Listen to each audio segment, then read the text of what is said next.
अगला टॉपिक है अंशों का आनुपातिक आवंटन, प्रो रेटा अलॉटमेंट ऑफ शेयर्स। इसकी मीनिंग है जब कंपनी के पास आवश्यकता से अधिक अंशों के लिए आवेदन पत्र आ जाते हैं तो इन अंशों के लिए आवंटन की समस्या उठ खड़ी होती है। कंपनी किसी भी परिस्थिति में सभी आवेदकों को अंशों का आवंटन नहीं कर सकती। ऐसी स्थिति में सेबी के निर्देशानुसार दो विकल्प होते हैं। कंपनी सभी आवेदकों को आनुपातिक रूप से अंशों का आवंटन कर सकती है। कंपनी में allot shares to all applicants proportionately. जैसे 10,000 अंशों के लिए प्रार्थना पत्र आए, हमने आमंत्रित किए हैं। 17,000 अंशों के लिए हमारे पास आवेदन पत्र आए हैं। अब 17,000 वालों को हम कितना देंगे? 10,000, यानी 1700 अंशों के बदले में 1,000, 170 अंशों के बदले में 100 अंश आवंटित किए जाएंगे। यानी 100 अंश आवंटित किए गए, इसका मतलब है 170 लोगों ने आवेदन भेजा था। दूसरा विकल्प है कंपनी कुछ आवेदनों को पूर्ण स्वीकार कर सकती है, कुछ आवेदकों को पूर्णतः अस्वीकृत कर सकती है, कुछ को स्वीकार कुछ को अस्वीकार, और शेष आवेदकों पर अंशों का आनुपातिक आवंटन भी कर सकती है।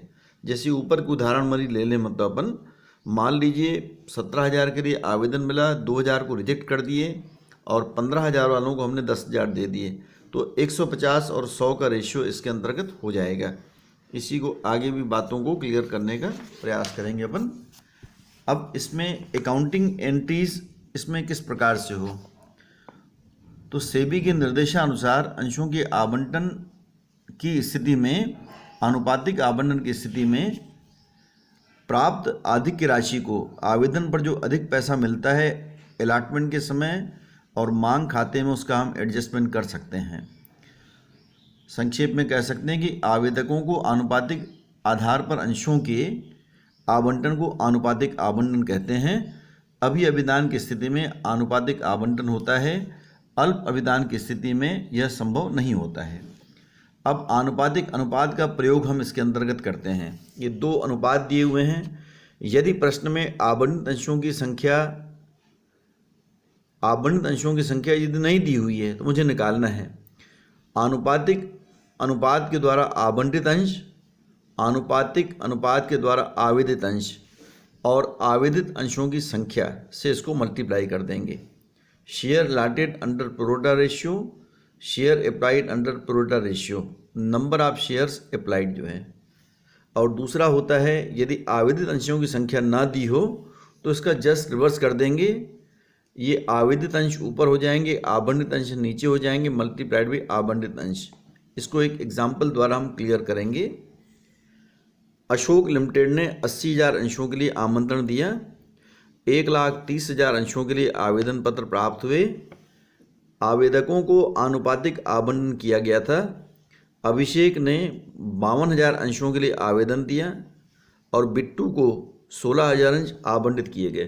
ध्यान देने, अभिषेक के लिए आवेदित अंश दिया हुआ है और बिट्टू को आवंटित अंशों की संख्या दी हुई है। अब कितने आवेदनों को अस्वीकृत कर दिया गया है? सवाल क्या है कि हमने किसी को भी रिजेक्ट नहीं किया क्योंकि हमने आनुपातिक आवंटन किया है। तो पहले क्वेश्चन का आंसर हो जाएगा कि कोई भी अंश आवेदनों को अस्वीकृत नहीं किया गया है क्योंकि यहाँ पर आनुपातिक आवंटन किया गया है। अब आवंटन का अनुपात क्या है? दूसरा प्रश्न है आवंटन का आनुपातिक अनुपात क्या है? इधर ध्यान देखेंगे। प्रश्न के अनुसार कोई भी आवेदन हमने रिजेक्ट नहीं किया है क्योंकि सभी को आनुपातिक आवंटन किया गया है। अब आनुपातिक अनुपात कैसे निकालेंगे? आवंटित अंश 80,000, आवेदित अंश 1,30,000, अनुपात निकल गया 40:65 या 60 में 8:13। जिन्होंने 13 अंशों के लिए आवेदन पत्र दिया है उसको हमने 8 अंश दिए हैं। अब अभिषेक को कितने अंश आवंटित किए गए?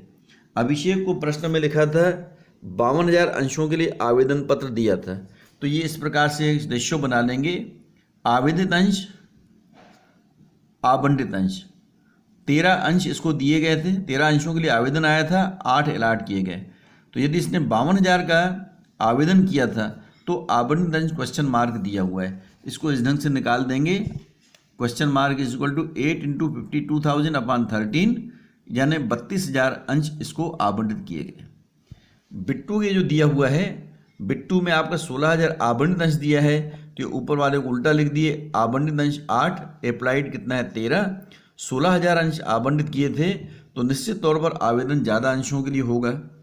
तो ये आपका 13 इंटू 16,000 अपॉन 8, 26,000 अंशों को बिट्टू ने आवेदन किया गया था। ये इसके माध्यम से निकल आएगा।